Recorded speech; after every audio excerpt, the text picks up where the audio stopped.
Praise the lord. પ્રભુ ઈસુના નામમાં આપ સર્વને પ્રેમી સલામ. પ્રભુના વચનોમાંથી શીખવા માગીએ છીએ. માથીની લખેલી સુવાર્તા તેનો 22મો અધ્યાય અને 1, 2 અને 3 કલમ. ત્યાં લખવામાં આવ્યું છે, અને ઈસુએ ફરીથી તેઓને દ્રષ્ટાંતમાં ઉત્તર દીધો કે આકાશનું રાજ્ય એક રાજાના જેવું છે, જેણે પોતાના દીકરાના લગ્નનું જમણ કર્યું. અને લગ્નમાં નોતરેલાઓને તેડવા સારું તેણે પોતાના ચાકરોને મોકલ્યા, પણ તેઓએ આવવા ચાહ્યું નહીં. તે સમયના લોકો અલગ હશે, આજના લોકો અલગ છે. જમણમાં કોઈને બોલાવે ના આવે એવું બને નહીં. કદાચ દુશ્મનાવટ હોય તો નહીં આવી શકે, પરંતુ અહીંયા તો રાજાના દીકરાનું લગ્ન જમણ છે. અને એ દીકરાના લગ્ન જમણમાં જાત જાતના પકવાનો અને જાત જાતના મિષ્ટાન ત્યાં બનાવવામાં આવેલા હશે. ત્યાં જઈને ખાલી એ વાનગીઓ આરોગવાની જ છે. જવાનું છે, બેસવાનું છે, જમીને આવી જવાનું છે. પરંતુ તો છતાં પણ તેઓ બહાના કાઢવા લાગ્યા અને આવવા ચાહ્યું નહીં.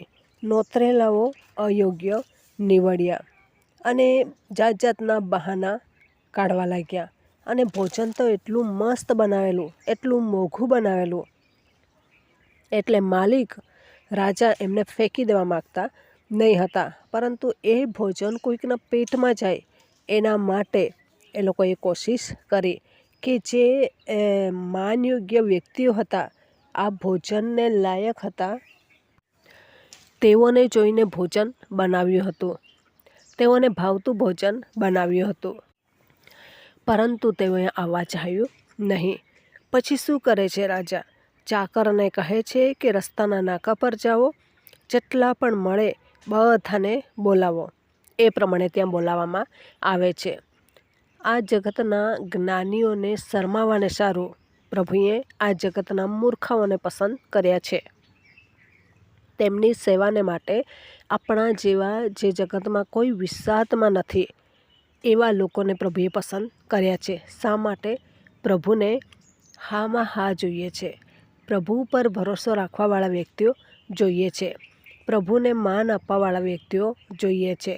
અને ત્યાં વધારે ડિસ્કસ કરવાવાળા વ્યક્તિઓની જરૂર નથી. આ કેમ, તે કેમ, ગણિત જે શીખે છે 1+1 કેટલા થાય એ પ્રમાણે પ્રભુ આપણા માટે એ બધું કરવાને માટે, વાદ વિવાદ કરવાને માટે નહીં. ચોખવટ કરીને પછી આવો એવું પણ કહેતા નથી. પ્રભુ કદી પણ કોઈને અન્યાય કરતા નથી. તેથી પ્રભુ પર શંકા કરવાની કોઈ જરૂર નથી.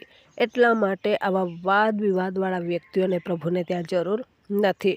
પ્રભુને માટે પ્રભુ જે કહે છે તે સાચું છે, એના માટે વાદ વિવાદ કરે છે તો કંઈ વાંધો નહીં. પરંતુ પ્રભુ કહે છે અને એનામાં એ લોકો શંકા કરતા હોય તો પ્રભુ એ લોકોને નેગ્લેક્ટ કરે છે. જરૂર નથી તમે જગતમાં જઈને રકઝક કર્યા કરો. જ્યાં અન્યાયી ન્યાયાધીશો છે, અન્યાયી લોકો છે, તેમની સાથે કારોબાર કર્યા કરો. મારી સાથે આવા વ્યક્તિઓની જરૂર નથી. તમે અને હું પણ પ્રભુએ આપણને પણ નોતરું આપેલું છે. પરંતુ આજે આપણા વ્યવહારો કેવા છે? આપણે શું કરી રહ્યા છે? પ્રભુને યોગ્ય રીતે એ ભોજનમાં જવાને માટે આપણે પોતાની જાતને તૈયાર કરીએ છીએ કે પછી આપણે પણ વાંધા કાઢીએ છીએ?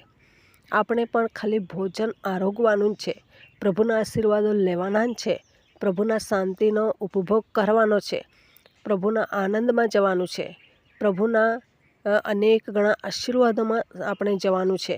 તો એના માટે પણ આપણે વાંધાઓ કાઢતા હોય, પ્રભુને સવાલો કરતા હોય, તો પછી કયો વ્યક્તિ આવી રીતના આશીર્વાદો આપશે?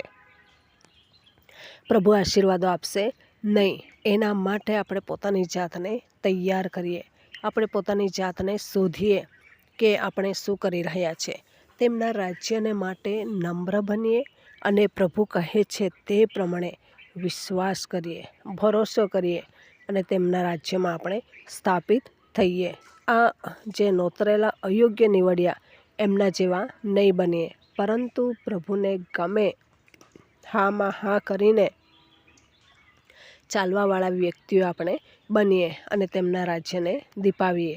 તો આ વચન પ્રમાણે જીવન જીવવા પ્રભુ આપણને સહાય કરે, સંપૂર્ણ આધાર અને ભરોસો પ્રભુ પર રાખીને આગળ વધવાને માટે પ્રભુ કૃપા પૂરી પાડે. આ વચનનો આશીર્વાદ પ્રભુ આપણ સર્વને પૂરો પાડે. આમેન. પ્રાર્થના કરીએ.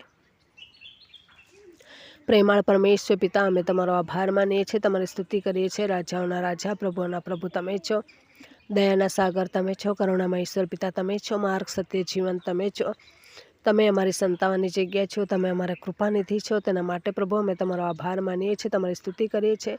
તમામ શ્રોતાજનોને પ્રભુજી તમે જે આમંત્રણ આપ્યું છે, નિમંત્રણ આપેલું છે, એ નિમંત્રણને યોગ્ય થઈને ચાલવાને માટે અને તમારા હામાં હા ભણીને પ્રભુ તમારા કહ્યા પ્રમાણે સર્વ અને સગળું કામ કરનારા બને એવી કૃપા અમે માગીએ છીએ. એવું મન તમે પૂરું પાડો કે તમારા પર સંપૂર્ણ આધાર રાખે, ભરોસો રાખે, વિશ્વાસ રાખે અને એ પ્રમાણે ચાલવાને માટે કોશિશ કરે. એના માટે પ્રભુ તમે એમના પર કૃપા કરો એવી ખાસ પ્રાર્થના અમે કરીએ છીએ. આ પ્રાર્થના પ્રભુ ઈશ્વરના મૂલ્ય અને તમામ શ્રોતાજનોના જીવનમાં જે પણ પ્રોબ્લેમો હોય, ઈશ્વરના નામમાં એ પ્રોબ્લેમો દૂર થાય, એનું નિરાકરણ થાય અને પ્રભુ તેઓ સાજા થાય, શાંતિમાં આવે, તંદુરસ્તીમાં આવે, ઐક્યતામાં આવે, સમાધાનમાં આવે અને તમારા રાજ્યની વૃદ્ધિમાં આગળ વધતા જાય, એમના ઘણા ફળ આવે અને ઘણાઓને માટે પ્રભુ તેઓ આશીષનું કારણ બને એવી કૃપા અમે માગીએ છીએ. તમારી કૃપા એમના પર રાખજો. આ પ્રાર્થના પ્રભુ ઈશ્વરના મૂલ્યવાન નામની અંદર માગીએ છીએ. Amen. Thank you. Praise the lord. God bless you. Amen.